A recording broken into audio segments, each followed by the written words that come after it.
একটা সভা মঞ্চে একজন তৃণমূলের পঞ্চায়েত প্রধানকে দুটো জিনিস গিফট করা হলো, অনেকগুলো করা হলো, তার মধ্যে দুটো পাশাপাশি, একটা মমতা বন্দ্যোপাধ্যায় আর অভিষেক বন্দ্যোপাধ্যায়ের ছবি পোর্ট্রেট, এবং তারপরেই এত বড় একটা বন্দুক, এত বড় নল।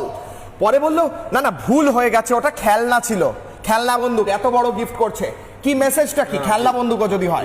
তুমি কি ভাবছিলে পশ্চিমবঙ্গের তৃণমূল কোন পঞ্চায়েত তাদের পঞ্চায়েত প্রধানকে পেন বা পেন্সিল বা খাতা বই গিফট করবে? ভাবছিলে তুমি?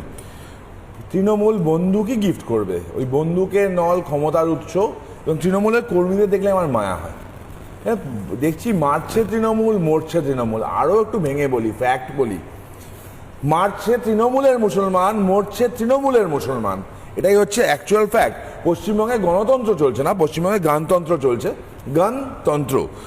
স্কুলে এখানে টিচার থাকে না, মেধাবী ছাত্রছাত্রীরা নিয়োগ পায় না, শ্রমিকের চাকরি নেই, ক্ষুধার্তর ভাত নেই, গরিবের মাথায় ছাদ নেই।